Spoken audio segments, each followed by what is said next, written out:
Greetings. We are Team 2, and today we will be presenting our commodities case analysis. So first, we'll start off by introducing our team members. I am Mikkel McClinton, a one-year MBA candidate hailing from Sanford, Florida. Greetings, I am Taylor Steele, a one-year MBA candidate from Cincinnati, Ohio. Greetings, I'm Miles Armstrong, a one-year MBA candidate from Atlanta, Georgia. And now we've met the team, let's move on to to our first commodity, which is silver. So a quick overview on silver is that the current price of silver today is $57.16, which is a big jump from last week, which was $53.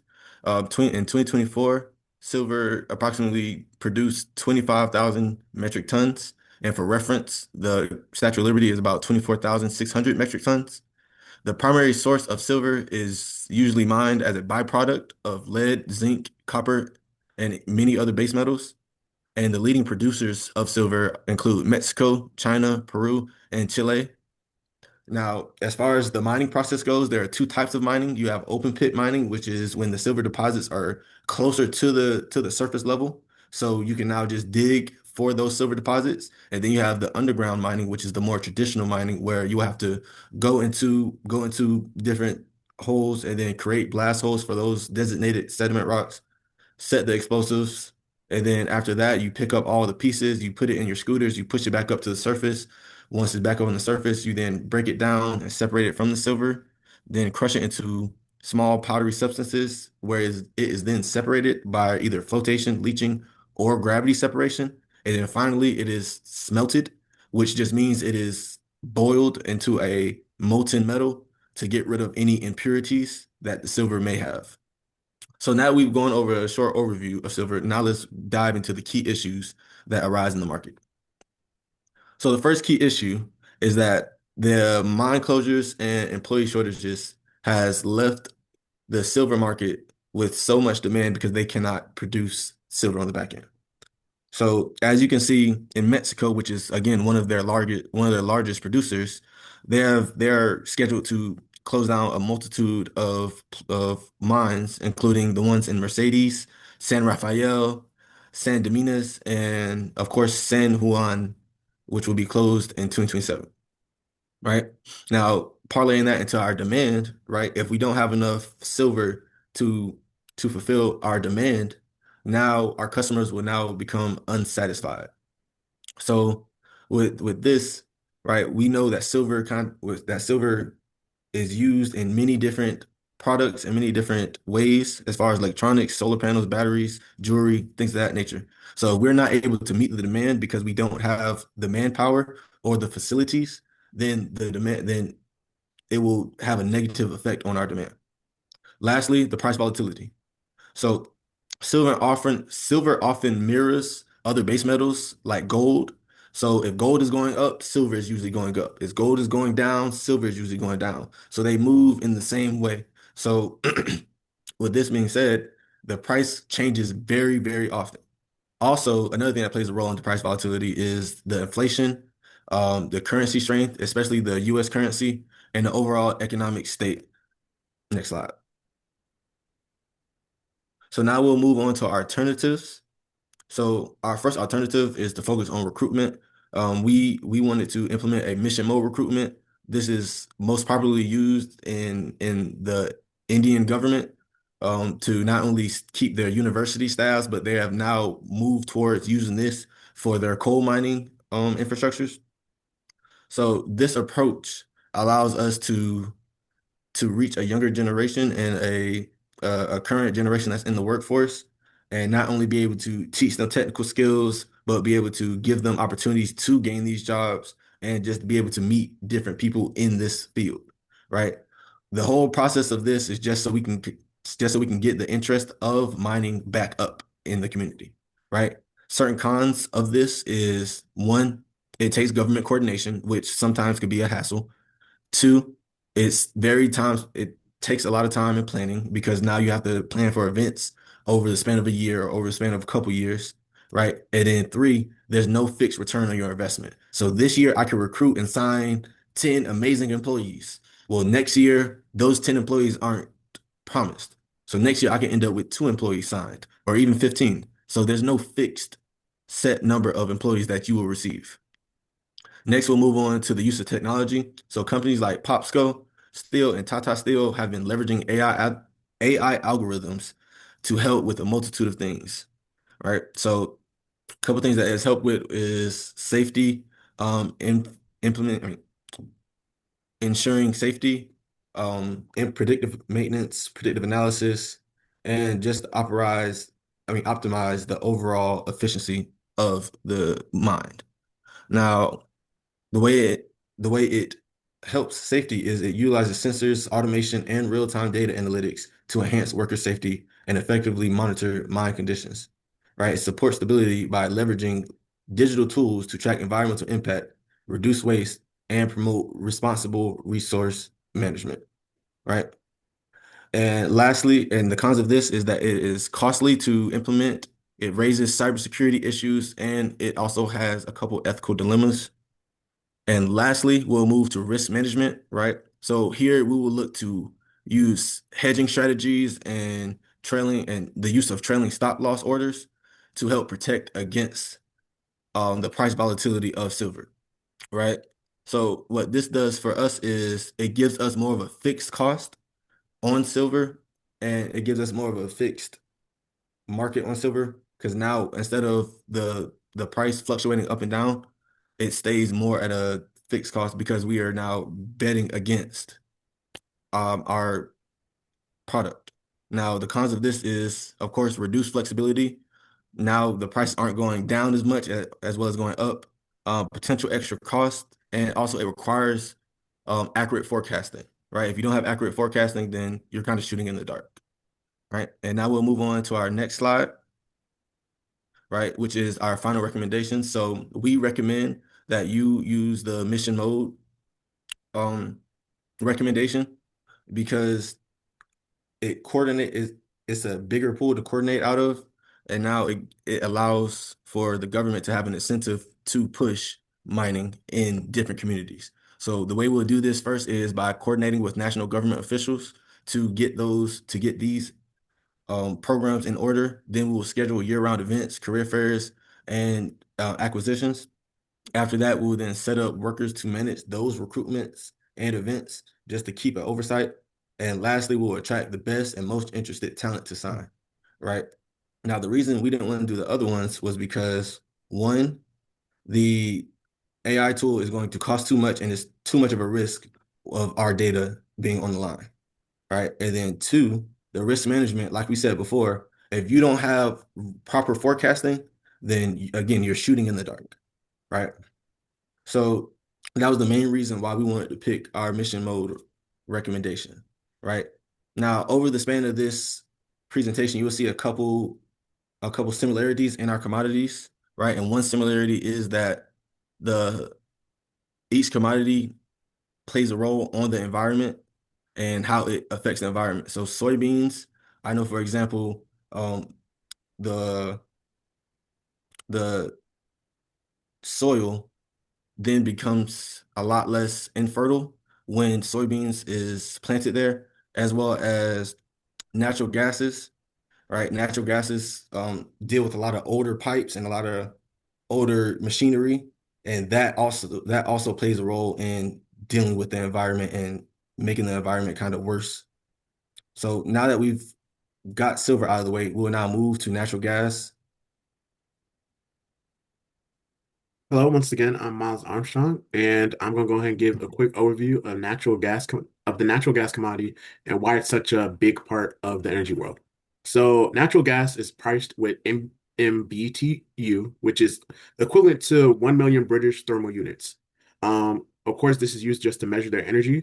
And current prices are around $2.60 to $3 per MMBTU, which is significantly lower than past spikes. In 2025, not 2025, excuse me, in 2005, prices nearly reached $15, and during 2021 through 2022, there was a major energy crisis that essentially rose natural gas to about $9. So today's market is nowhere near those extremes. The US produces about 104 to 105 billion cubic feet a day, making it the top producer globally in natural gas, which of course would be ahead of Russia, Iran, and China, who are just trailing right behind us. Natural gas is ultimately everywhere. So it's in electricity generation, home heating, industrial plants, plastics, hydrogen, and even transportation through liquefied natural gas, or LNG for short, which is, of course, just natural gas cooled into a liquid and started to use and transferred into fuel for trucks and ships. Now going on to the extraction. Extraction mainly comes from three methods. One being traditional drilling, which is just tapping underground reservoirs. Then we're going to go ahead and get into the shale drilling and fracking, which is using high pressure fluid to release gas from shale, or essentially bedrock. The U.S. essentially uses this the most, is why they kind of became a big player in natural gas. Next is coal bed methane, which extracts gas trapped in coal seams. These methods expanded production, but also they set up many issues that we're dealing with today in this commodity. So move on to the natural gas key issues. We're going to go and start with labor shortages and infrastructure strain. So overall, just like silver, there aren't enough trained workers entering the natural gas field, and the work is ultimately demanding. At the same time, many of our pipelines and facilities are old, some dating back to the 1950s. So the big question is, why hasn't this system been updated? Essentially been keeping these 1950s old pipes. So the first thing is expensive. Upgrades cost millions and billions of dollars. And even if they did have the money, regulations really slow everything down. So projects ultimately take years for approval. So even if they did have the money, they have to wait on the green light to even get those upgrades. Of course, then third is really not enough staff. Um, as said before, not many people are entering the natural gas field. So because of this and not having staff, they aren't able to carry out these large scale upgrades. And then finally, companies often take cheaper short-term fixes versus these large scale upgrades, rightfully so, in order to save money and to save manpower. So we're essentially dealing with aging equipment and not enough workers to keep up. So next is the rising global demand. Overall, demand just keeps rising worldwide. Europe and Asia really rely heavily on LNG imports, particularly when the renewable energy output declines. So when multiple countries need more gas simultaneously, prices ultimately surge due to the demand. And even as a major producer, the US still feels a lot of that global pressure when those prices surge.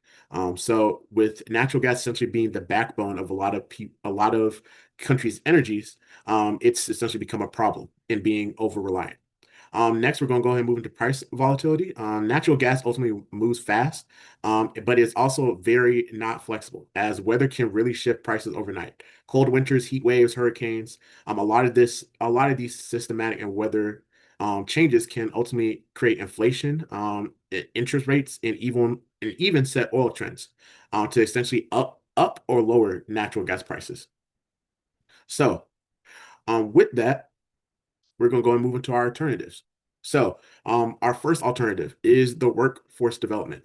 So, this really focuses on rebuilding not label, but labor pipelines through better training and certification. Pennsylvania's Marcellus Shale Initiative ultimately partnered with colleges and unions to train workers for these drilling and pipeline operations. This ultimately results in a 35% increase in certified technicians, 8 to 12% drop in unemployment, even faster and safer repairs. Of course, just like anything, this training takes time, and workers may even leave for other industries if the pay doesn't stay competitive. So that's a big thing to think about when hitting this alternative. Next is infrastructure upgrades. This ultimately addresses technical issues, upgrading pipelines, storage sites, and even leak detection systems.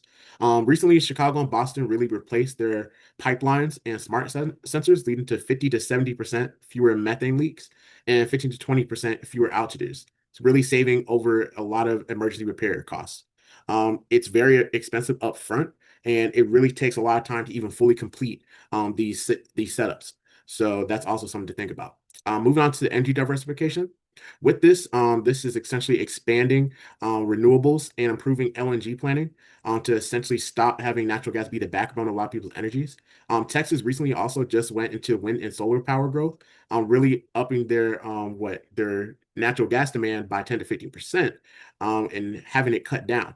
And then ultimately also including their capacity growing by 45%. Of course, building renewable infrastructure is very costly and it takes years to scale. So it's very hard to think about when taking this alternative. So ultimately, the final recommendation is the infrastructure upgrades. As said before, this essentially tackles the great problem of the outdated equipment, making a smart and fast solution, immediately lowering long-term costs and upgrading all equipment currently. And this is really just essentially being able to strengthen the whole natural gas system and set it up for future stability. So that is why this is the strongest source and strongest choice moving forward. So also, before moving on to soybeans, for my comparisons for natural gas, which I found was one that natural gas and soybeans are really both weather reliant, making them very unstable commodities, having their prices fluctuate consistently. And then even with silver and natural gas, due to being a lot of great commodities of old, they started to become outdated now, and needed to kind of upgrade to get modern people on board into investing in their commodities again. But now I'm going to pass it off to our soybean commodity. And these are my All right. citations, by the way. I appreciate it, Miles. Again, I am Taylor Steele, a one-year MBA candidate from Cincinnati, Ohio, and today we'll be talking about soybeans. So soybeans are among the world's most important agricultural commodities. It forms the backbone of global food, feed, and industrial markets, and it is widely cultivated in a few key countries, notably the US, Brazil, and Argentina. And soybeans feed billions via animal feed, edible oil, and industrial applications as well. Given their centrality to global trade of oilseeds and their multiple uses, including protein, feed, vegetable oil, industrial feedstocks, I'm sorry, and now biofuels as well, any multiple uses, any disruption in soybean supply, demand, or sustainability raises systematic risk across multiple sectors. This analysis explores the key facts, challenges, and facing the soybean sector, alternative crops and strategies as well. We're going to talk about that, and we're going to provide a recommendation for a diversified, resilient agricultural strategy as well. So, as far as the important facts, as of 2025, global soybean production stands at approximately 427 million metric tons. Major exporters are Brazil, the US, Argentina, which together account for roughly about 80% of total output, with Brazil being our top producer. This consolidation means global soybean supply depends heavily on climatic policy and economic conditions in those few countries. So as far as the economic roles, soybean meal is the world's leading protein source for animal feed, especially for livestock, poultry, and aquaculture as well. Rising incomes in Asia and Africa drive increasing demand for meat, dairy, and fish, which in turn increases demand for soybean-based feed. We can actually move on to the next slide as well. All right. So soybeans are grown primarily in warm, temperate, and subtropical climates. So after harvesting, they undergo two main processes. One is crushing. So this involves extracting soybean oil, so about 18 to 20% of the bean, and soybean meal, so that is about 78 to 80%. And then the second process is refining and distribution. So this actually goes to food processing, biofuel production, and industrial uses, and meal is processed into animal feed at this point. Large agribusinesses like Cargill, ADM, and Bunge, they manage the entire value chain. So this involves procurement, processing, exporting, logistics, and distribution as well. All right. So as far as, beyond food and fuel, soy derivatives are used in industrial and consumer products. So this includes lubricants, adhesives, plastics, inks, foam, and other bio-based manufacturing applications, offering renewable substitutes for petroleum-based products. All right. Soybeans and their derivatives, which is oil and meal, they're among the most traded agricultural commodities globally. Indeed, since the early 1990s, global trade in soybeans has grown rapidly. In some years, combined trade in soybeans and products has exceeded that of wheat and coarse grains. The deep integration of soybeans into global trade makes them critical, not just for agriculture, but for global commodity markets, food security, and industrial supply chains as well. All right. So we're going to go ahead and talk about some of the key issues at this point. So from some of the facts to be stated and integrating this in our summary, three major issues emerge as critical for stakeholders. So this includes governments, producers, agribusiness, consumers, and sustainability advocates. So the first key issue is supply concentration risk. So because there's so much global soybean production, it is concentrated in a few countries, like I said, Brazil, Argentina, and the US. Any climate shock, so that includes drought, flood, geopolitical disruption, or regulatory change in those regions, can ripple across the entire global soy supply.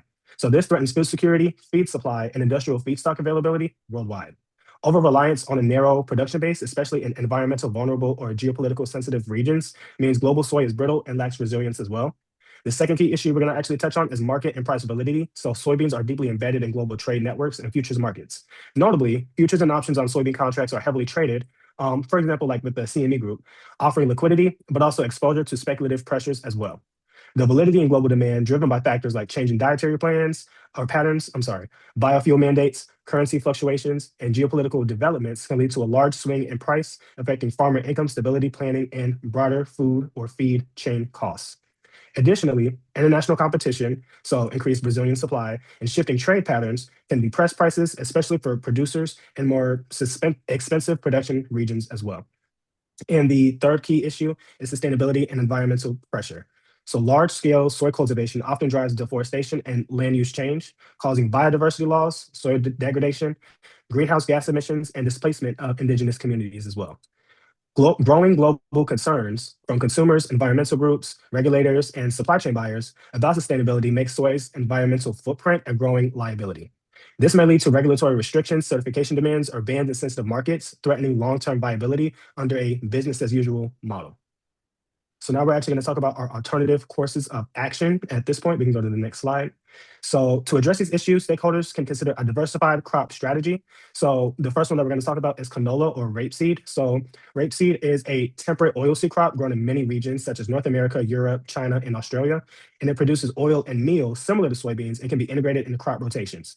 Canola oil and meal can serve similar purposes, honestly, such as edible oil, industry oil, lubricants, surfactants, plasticizers, and meal for animal feed or biofuel feedstock. Additionally, canola meal has been shown in some studies to support efficient feed conversion in livestock such as pigs as well. So a company that actually does use this is Unilever. They are a major example, and they've publicly stated that it flexes formulations to use rapeseed oil in some of their products, such as certain Knorr sauces and Wall's ice creams, especially during periods of sunflower oil shortages, which prompted shifts across various edible oils. The next we're going to talk about is sunflower. So an oil seed, sunflower is an oil seed, well adapted to semi-arid or water-limited regions. Drought tolerance makes it attractive where soy is less suitable. It produces oil and meal. Sunflower is gaining attention as a potential powerful soybean meal substitute, pretty much. And animal feed and sunflower oil serves food and industry uses as well. So a couple examples of this are Chipotle, Chipotle Mexican Grill. They switched from soybean oil to sunflower oil across all of its restaurants to meet its commitment to using non-GMO ingredients. Another example is McDonald's. They use a blend of sunflower and rapeseed oil for frying their French fries. And the last example that we're going to talk about is pulses and legumes. So this involves like peas, chickpeas, lentils, things like that. So these crops are protein rich and they're often nitrogen fixing.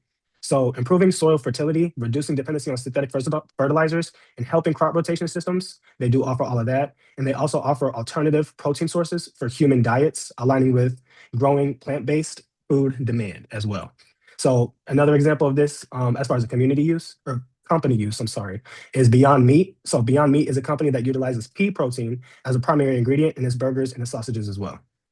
All right, so we can move on to the next slide and we can go over some of the evaluation of alternatives. So as far as the canola and rapeseed oil, some of the strengths are actually that it grows well in temperate climates, produces oil and meal. Meal and oil can substitute many uses of soy. As far as the weaknesses, it is less suitable in tropical and subtropical regions. It may require new processing or crushing infrastructure, and market acceptance and demand also may lag. As far as sunflower, some of the strengths include the fact that it is drought tolerant, it's useful in semi-arid or water limited zones, and it offers oil and meal. And it is also attractive for non-GMO or niche markets. As far as weaknesses, sunflower meal often has lower protein content compared to soybean meal, and it may limit use in high protein feed applications. And also, the yields and returns may be more variable in certain climates as well. As far as pulses and legumes, some of the strengths are that it enhances soil fertility via nitrogen fixation, it reduces need for synthetic fertilizers, and they support crop rotation and long-term soil health. As far as some of the weaknesses, they do provide lower oil yields. They may not meet edible oil or industry oil, honestly, demand, and they pretty much work on replacing soy entirely with pulses, and that may create shortfalls in oil supply. All right. So now we're going to go ahead and move on to our recommended course of action. So given the structural vulnerabilities, environmental challenges, and market volatility associated with the global soy dependence, the viable alternatives available, I recommend that stakeholders adopt a strategic crop diversification policy. So some of these include promoting canola or rapeseed and sunflower cultivation in regions with temperate or semi-arid climate, especially where soy cultivation is a marginal, water-limited, or environmentally risky. This reduces dependence on soy and spreads environmental risk as well. The next would be incorporating pulses and legumes into crop rotations, even in regions where oilseed production remains primary. So this improves soil fertility, reduces fertilizer reliance, and enhances long-term soil health as well. So supporting sustainable agriculture and taps into the growing demand for plant-based proteins as well. And lastly, we would want to invest in processing and supply chain infrastructure. So pretty much crush plants, oil and meal processing, storage, and logistics to pretty much incorporate all of that to support diversified oil seeds and legumes, sorry. Without processing capacity, even the best crops may remain underutilized. All right. So as far as the comparison between this and the other commodities discussed by my colleagues, we have to look at the risk versus real world use. So soybeans and natural gas are deeply embedded in daily life. That involves food, energy, fuel. So their price swings may have direct human and industrial consequences. Silver is more abstract, partly industrial, partly financial, and it is less critical for basic needs, but important in manufacturing and as an investment. The second is validity and exposure. So silver tends to have the highest relative validity due to dual demand vectors and supply inelasticity. Natural gas is volatile, but partially buffered by long-term infrastructure and storage mechanisms. Soybeans' validity is strongly tied to climate and seasonality, but underlying food or feed demand tends to smooth its long-run baseline demand. Diversification value from a portfolio or a supply chain perspective, mixing such commodities, so holding some soy, holding some energy, holding some metals, that can reduce correlation, honestly. Price shocks affecting one, like crop drought, may not affect the other, like gas or silver. Lastly, we would need to look at sustainability and ESG considerations. So soybeans risk environmental impacts such as deforestation, land use, and natural gas faces climate policy and emissions risk as well. Silver mining has environmental and supply byproduct constraints. So each commodity sustainability challenges differ, but all face growing ESG scrutiny as well. All right, we can go ahead and move on to the next slide, but I definitely do appreciate you hearing us out for our commodities case study, and I do hope that you have a good rest of your day as well. We are T2. Thank you once again for enjoying and attending our presentation.